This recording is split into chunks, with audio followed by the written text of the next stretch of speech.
What's up, everybody? It's me, Courtside Kenny, and I want to come to you today to talk about the salary cap. We got a little bit of news, and I just want to talk to you guys because I'm seeing a lot of stuff out there that I don't think tracks. I think we need to use our brains and learn some math real quick. But the news of the day is that Jewell Loyd is not expected to land with the Sky, and that she wants to play for the Las Vegas Aces.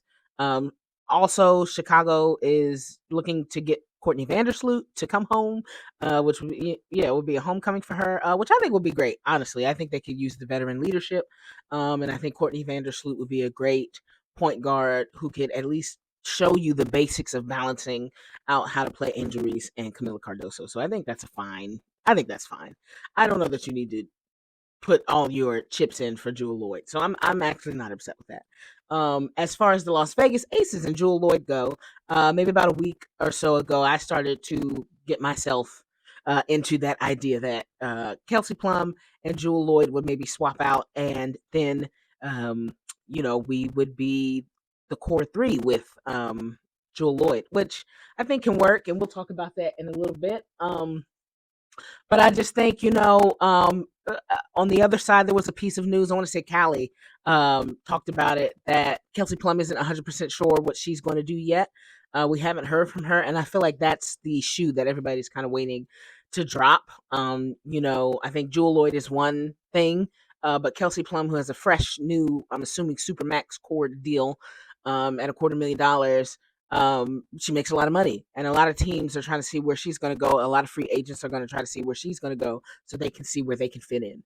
And so I think until we know what Kelsey Plum is going to do, we'll know better what everybody else is going to do. But in my mind, Kelsey Plum for Jewell Loyd is one of the swaps that makes the most sense. And we'll talk about other players that the Las Vegas Aces could get. Like I said, we're going to talk about salary cap in a minute. Excuse me. I need to scratch my eye, baby. Sometimes you got to get that hoe. But any hoozles, we're going to talk about Natasha Howard, and we're just going to talk about the money for the Aces because I think people think we're locked into. I think we have more flexibility than what people think. And so first, let's talk about Jewell Loyd Kelsey Plum swap. I think that's the easiest swap in the world. Jewell Loyd signed an extension last year that gave her $250,000. As you see, she makes a 249 this year. And the Supermax this year is like 249.5. It's like a hair underneath it. So those are about what. Now, if you want to learn a little bit more about the salary cap and the CBA and all that kind of stuff, you want to go here. I love her hoopstats.com takes me through the CBA salary cap and all that kind of stuff. And so of major importance, you need to know that teams this year have $1.5 million to spend. That is the maximum you can spend on your team, is $1.5 million. Okay. Again, keeping in mind that you can have a supermax of about $250,000. That is the most money that you can make in the WNBA as a player, is $250,000. So 1.5 is plenty of money, and you have to have a minimum of $1.261 million. Now that's important for teams like the Fever, and that's why I think they're going after players like Satu. You have to give that money to somebody, and they've already given that money to Erica Wheeler, and I'm not sure that they in turn enjoyed the return on investment on that. And so I think you look at people like Satu Sabali and other people like that, because your rookie and your sophomore, they're on rookie and sophomore contracts. They're on rookie and sophomore contracts for the next 2 to 3 years. Nalissa Smith, she, I believe, is due. We're not gonna look at this, but I believe that she's a free agent now, right? And she can get a regular free agent. Like, she's just coming off of that. So you could pay her, but you're probably not going to. If you are a GM and you say, yeah, I'm gonna pay Nalissa Smith $250,000, I think a lot of people would look at you funny. But like I said, they have to hit that mark. There's a floor and a ceiling, right? So the ceiling is 1.5, the floor is 1.2. The Fever are in a situation where they have to hit that 1.2, and that's going to be a struggle for them because their best players only make 70 grand. You see what I'm saying? Whereas my best players for the Las Vegas Aces, let's look at their salary cap. Asia, she took a pay cut. She didn't take the full amount that she could take. And she only took 200,000. I think she's been making 200,000 the past like 2 or 3 years, which huge shout outs to her. Understanding and knowing and making that sacrifice for her team. And it has come to fruition for her in the form of back-to-back championships. So I hope that continues to play for her. But you see, we have a more top-heavy team where Asia makes 200, Chelsea makes almost 200, Jackie makes 170. And if you drop all the way to the bottom, you see they have Kelsey Plum at 0. But you need to assume again that until they're not going to put it there until they know. But you need to assume it's $250,000. So that's why I'm saying Jewell for Kelsey makes the most sense because the numbers match. For the sake of being clear, I'm not going to go into if that has to happen, but let's just assume that for this WNBA CBA, numbers have to match. So that's the cleanest, easiest swap in the world. In terms of fit, I don't understand why people are confused. It's a shooter for a shooter. You have to hope and pray that Jewell understands that she comes after A'ja Wilson. Some nights she'll come after Jackie Young. Some nights she'll come after Chelsea Gray. And as long as she's okay with that, then I don't see really any issue with it. I think, that may have been an issue in Seattle, but I think for a lot of people, it's different, right? If you're Jewell Loyd and you're saying, yeah, you need to play number 2, number 3, Nneka Ogwumike and Skylar Diggins-Smith, you might say, well, I'm Jewell Loyd. Why would I ever do that? But if you ask her to do it for A'ja Wilson and Jackie Young, she might say, okay, I understand that. Additionally, Jewell has 2 rings already. And that was kind of the role that she played on that team when she had Sue Bird at point and she had Breanna Stewart in her front court. So I think that it's a role that she's used to. And I think it'll work fine for her. And I think in terms of Kelsey Plum, I don't watch the Storm enough to know if it fits. I mean, I don't see why, they were the 5th seed. I don't see why it couldn't work if you had somebody else in Jewell Loyd's place who had a similar role, but cared a little more. I don't see why that's a problem. And I think for Kelsey Plum, she played her college basketball in Washington. So I don't think, I think some familiarity would be nice for her. It seems like, but again, until she makes her decision, we won't know. But I think that's an easy, perfect swap. And I think that the Aces will make do with whatever they can, however they can, with Jewell Loyd. Jewell Loyd also has a relationship with A'ja Wilson. They share an agent. Jewell Loyd and Kelsey have a relationship. I don't think there would be any like animosity. I think this feels like a swap that like everybody would love, like everybody would be okay with it. And it's just like, Kelsey, we're gonna let you go. Be free, baby girl. And she can do that. A lot of people still think that Kelsey Plum is going to try to go to the Valkyries and become the face of that franchise, which I guess is fair, but I don't particularly know what all we can do with the Valkyries because of their contract situation. In my mind, okay, this is just what I think. Joe Lacob has deep pockets. That's the owner of the Valkyries. And he's going to want to pay to put a team together. He believes that he can win a championship in 5 years. And I think that he will aggressively pursue good free agents. And I think that, you know, eh, I think that he's willing to pay. So I don't think anything that we know about the roster for the Valkyries right now is real or true until I guess February 1st or, whenever that stuff has to be finalized. So assuming all of that, looking at our cap, we have, if you look down here, an active cap of $850,000. Now, Kelsey Plum is not on here. She's at $0. We need to assume 250. Just assume that. Okay? 850 plus 250 is going to give you $1.1 million. Right? So you're not even at the minimum, right? And you would have 7 players signed. Historically, the Aces like to carry 11 players because with that 12th slot, they like to bring somebody in here and there on the unprotected contract just to see how they like it, just to see if it works or not. But mostly they utilize that spot for prorated contracts is basically what he's going to do. Whatever money he's got left over, I'm talking about Mark, he's going to play around with it in terms of like we got Emma Cannon and we got Angel Jackson and we had Queen in, just that money to play around with and, give this person $5,000, give this person prorated things. So, understanding that, you need to understand you have about 400,000, right? 1.1 million is the total that on your active roster, including the $250,000 for Kelsey Plum. You have about $400,000 to play with about 4 people. Now, one person that you need to put on there is Liz Kitley. Liz Kitley is going to adhere to her rookie contract, and she's probably going to get paid like 70 grand this year. So that's about 70 grand. That's less than 100 grand, right? What you need to know is what are the other people on your team going to do? Your Sid Colsons, your Alicia Clarks, are they coming back? Are they going? Right? And if they're coming back or going depends on who else you can get. One thing I need to put out there is that with $400,000 left, the Aces still have the opportunity to get a high level role player. I think Natasha Howard uh is out of budget, but I think you could get Brittany Griner to come. So let's look a little bit at that stuff. So first of all, I want to take a look at what we did in 2023 when we had Candace Parker, because I think Candace Parker gives us a great idea of what it could look like if somebody like Tina Charles or Brittany Griner, who I want to say is on there, like they're still high level role play, like they're still high level players. They're still going to cash in every single time, but they may just be on the end of their career. They 30 plus, and not even 30 plus, like 35. I don't even know, right? But if you scroll all the way down here, Candace Parker only took $100,000 that year. And that was huge, right? Because we didn't have a lot of money. She took $100,000, especially when you look up one and see that Alicia Clark took 115.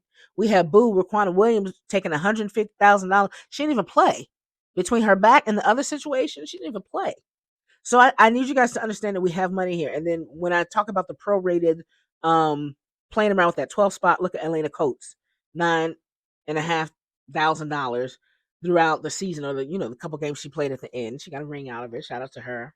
Those folks coming in at the end of the season and just paying them prorated out of whatever you have left.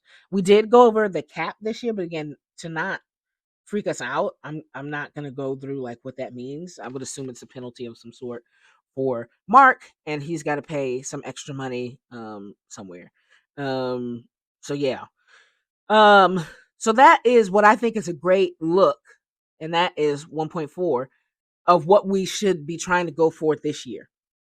And so I think you want to say, and you want to ask, well, who can we get? And now I'm assuming that you get Jewell Loyd or you keep Kelsey Plum at that 250. So you got 1.1 million on the books. I got $400,000 to play with. Who can I get to come and help me out with Jewell Loyd, with Kelsey Plum, or Kelsey Plum? I'll say, right. You would have to give one up. You can't have both of them, but you would still have a core four essentially, right? So who could you get? So this is Natasha Howard and what she made last year, $234,000. That's out of your price range, in my opinion. You can't have her take up the rest of your cap. You need to get three other people in there, or we'll say three other people in there, knowing that one is Liz Kitley at 70,000. That just feels like too much to me. And I think that Natasha Howard, I think she's going to come in high demand. I think that she'll be able to get that from some team. And again, I think that if she can't go to a team that contends, if I were her and I could get that same amount of money, which I do think she can get, I'd go to like the Valkyries or the Wings and be a big three with, like just take the money somewhere. I think, especially knowing that next season the contracts could double, could triple, could quadruple. So I think it really depends on how she's seeing things. But for me, if I'm Natasha Howard, if I can get the money, I'm probably just gonna take it. Considering good facilities and all kind of stuff, but I'm probably just gonna take it.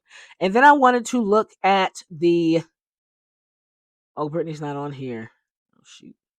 Brittany Griner last year made $115,000. I want to say, $150,000. Right. So if she took $150,000, knowing that we have 1.1 on the books, she takes 150. Maybe she does the Candace Parker and takes $100,000. No, listen, Marco will have to take care of her under the table, but that is nothing new for him, which I think is great. Give these girls what they deserve. But I think like if she would be willing to take that, understanding that yes, she's doing a little, I wouldn't say ring chasing because she's got that, but I mean, just trying to go out with a bang.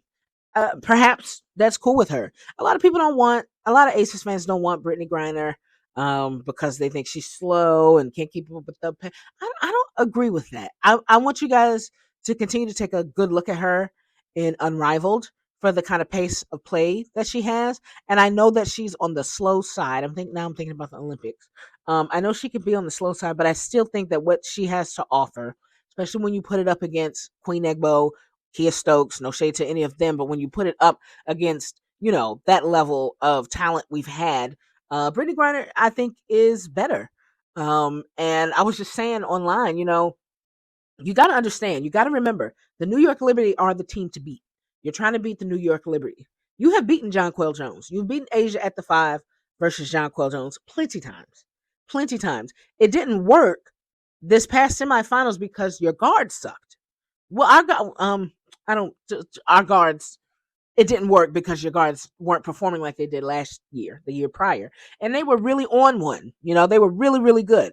And then additionally, the Liberty won against the Lynx, who were playing Collier and Alana Smith, who was having back issues. And they tried Maisha Hines for a little bit, but that didn't work because size doesn't really work. Jonquel Jones is bigger, faster, stronger than you. You can't try to bully up on her. I think that's where she thrives. I think that's why Asia versus her is really good, because Asia has the quickness, right? Jonquel is quick for a center, but you can't keep up with the quickness of like an Asia, who's that light on her feet at that size, who can do that kind of athletic stuff that she does. So I think you first of all have to understand you have Asia Wilson. And I think that you also have to understand that Napheesa Collier and Alana Smith took them to 5 games. And they are looking at Satu Sabally. Okay, so you do have to consider what they got coming in, or what they're looking at. But it's not like they can increase their center position that well. Jonquel Jones was Finals MVP. You're not going to go out and say, "Well, I need Britney Griner, I need Tina Charles, I need Cheyenne Parker." Maybe Cheyenne Parker, right? But I don't know about that. I think the Liberty are going to ride with the front court that they have for the most part, and maybe try to do better with their guards because they're going to lose Sloot. I think that you have seen that Sabrina is streaky. I think that's fair to say. Sabrina's streaky. If you're watching Unrivaled, you probably think Satu is streaky now. Like you need some solid scoring. And so I think that they would be better off looking for that in the guard and wing positions than in the front court positions, because nobody is going to be better than Fee and Asia. You know what I'm saying? Like, you're just looking for somebody to essentially back up Jonquel Jones. But that's, I don't know. That's Niara. So I don't know. That's how I feel about that. I think that overall the Aces can do a lot. There's a lot of flexibility. Again, depending on what Kelsey Plum does, depending on what the rest of our bench does. And I think that we have some flexibility when it comes to contracts like Kirsten Bell, Megan Gustafson, and Kia Stokes. Those, it depends on what site you look at, whether it says it's unprotected or not. Unprotected, again, just basically means that we can waive them and just pay prorated. Um, but I tend to think that you can get something done. I think Kelsey Plum for Jewell Loyd is a fine swap if you want to go 1-to-1. But I'd be interested to see like if Kelsey wants to go, what can I package her with to get the most bang for your buck? If I can package Kelsey and Kirsten Bell and get a whole bunch from like Atlanta, get Letitia M here, get Cheyenne Parker, and maybe one other like young person, I I might be interested in that. I might look into that. Because again, you're still the Las Vegas Aces. You still have Asia Wilson. You still have Chelsea Gray. You still have Jackie Young. Guys, we don't need to freak out here. We don't need to freak out here. We sucked last year in the playoffs because they were tired and hurt from the Olympics. And Chelsea Gray had a hip injury. And we're trying to see now if she's going to shake that out for real and Unrivaled or not. But even at what Chelsea was giving, we had won like how many straight games at the end of the season? And those weren't fake games. Those weren't fake games. It wasn't like we were playing the dream every night. We lost to the dream, as a matter of fact. So I tend to think that the Aces have a lot of flexibility. I'm interested to know who they're talking to, who they're looking at. Becky Hammond was at Unrivaled, so in my mind, I think she's maybe taking a look at Brittany Griner. And there's a lot of other free agents there. The Satu Sabally. Now, Satu is court too. So, I don't think that swap works as well. Kelsey Plum not trying to go to Dallas. But any of these court people, I think like that's an easy, simple swap. Kelsey Mitchell, Gabby Smith. Well, Gabby who? Gabby Williams. I wouldn't do that. But you know, who knows? Who knows? Who knows? who knows? I think that there's a lot that we can do. Again, like look at how much Ezzy makes. You can get somebody in that range, a little bit less. Um, I think you'd be an interesting territory. So I'm seeing all the hoopla, but the Aces are all right. I think it really just depends on if it takes two to tango, right? We can be as interested in Natasha Howard as we want to be, but if Natasha's not interested in us, but we got nothing. So you just gotta hope that there's some interest, that people are not getting run off by a lot of the things coming out of the Las Vegas Aces camp. Um, and I think we're fine. I totally think that we're fine. I am interested to see what the team looks like after this. I'm sad to let go of Kelsey, but like I said, it really feels like it's something that she wants as well. Um, and we got two chips with her, and really, it's whatever she wants to do. So if that's what she wants to do, I think you let her do that. I think you let her do that 100%. And you wish her well while she does that. And if that is the case, and I get Jewell Loyd for that, and I can also get Britney Griner for a discount, or Natasha Howard for a discount. Does Natasha Howard want to come here for 150,000?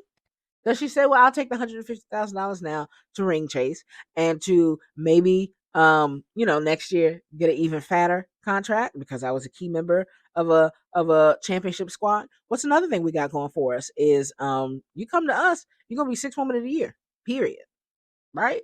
So that's the question. How much are these ladies willing to take? But irregardless, irregardless, we got the money, I think. So I'm interested to see what happens. I'm interested to see what we do. But I think it's gonna be real interesting, and we gotta wait to see what Kelsey does. So let me know in the comments what you think is gonna happen, what you would love to see happen. I'm Courtside Kenny. Thanks for watching. Like, comment, share, subscribe, whatever. And yeah, thanks for watching.